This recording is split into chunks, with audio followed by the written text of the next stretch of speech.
সারা জীবন বাবাকে আমি এক অচেনা, গাম্ভীর্যপূর্ণ এবং দূরত্বের মানুষ বলেই জেনে এসেছি। আমাদের মধ্যবিত্ত সংসারে বাবার মুখ থেকে কখনো কোনো মিষ্টি কথা বা আদরের কোনো প্রকাশ শুনিনি। পরিবারের বাকিদের মতো আমার সাথেও তার যোগাযোগটা ছিল কেবল প্রয়োজনীয় কিছু কথাবার্তায় সীমাবদ্ধ।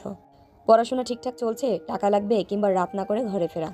ছোটবেলায় দেখতাম পাশের বাড়ির বান্ধবীদের বাবারা তাদের কত আদর করে, কত খেলনা এনে দেয়, ঘুরতে নিয়ে যায়। আর আমার বাবা প্রতিদিন সন্ধ্যায় অফিস থেকে ফিরে মুখ গম্ভীর করে নিজের ঘরে ঢুকে যেতেন।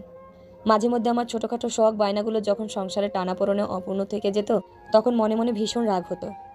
বাবাকে মনে হতো একজন অতি কঠোর, অনুভূতিহীন মানুষ, যিনি কেবল দায়িত্ব পালনের খাতিরই সংসারটা টেনে নিয়ে যাচ্ছেন।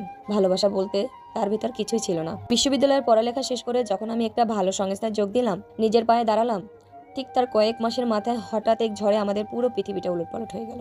বাবা হঠাৎ করে তীব্র হৃদরোগে আক্রান্ত হয়ে আমাদের ছেড়ে চলে গেলেন না ফেরার দেশ। বাবার মৃত্যুর পর ঘর জুড়ে নেমে এলো এক নিস্তব্ধ হাহাকার। কয়েকদিন পর মায়ের অনুরোধে বাবার ব্যবহৃত ঘরের পুরনো স্টিলের আলমারিটা গোছাতে শুরু করলাম।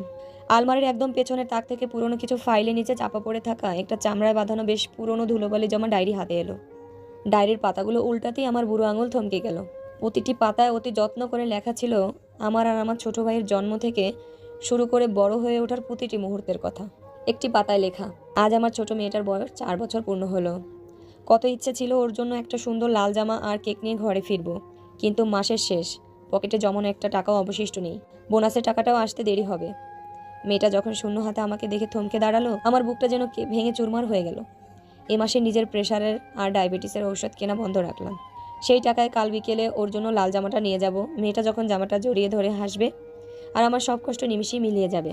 অন্য একটি পাতায় লেখা, মেয়েটার আজ ভীষণ জ্বর, রাত 3টে বাজে, পুরো শরীর আগুনে পুড়ছে, ঘরোয়া ঔষধ কাজ হচ্ছে না, অথচ ডাক্তার দেখানোর মতো ফিটুকু রাতে আমার কাছে ছিল না।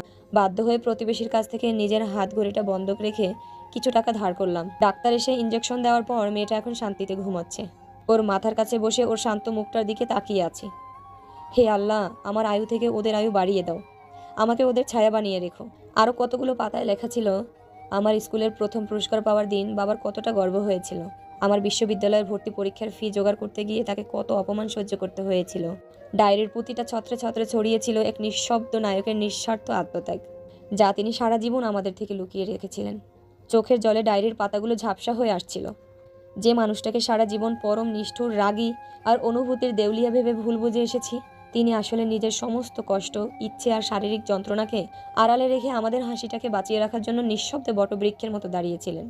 বুকের ডায়েরিটা জড়িয়ে ধরে সেদিন বাবার শূন্য ঘরটায় বসে অনেকক্ষণ কেঁদেছিলাম, কিন্তু সেই কান্না শোনার মতো মানুষটা তখন অনেক দূরে চলে গেছেন।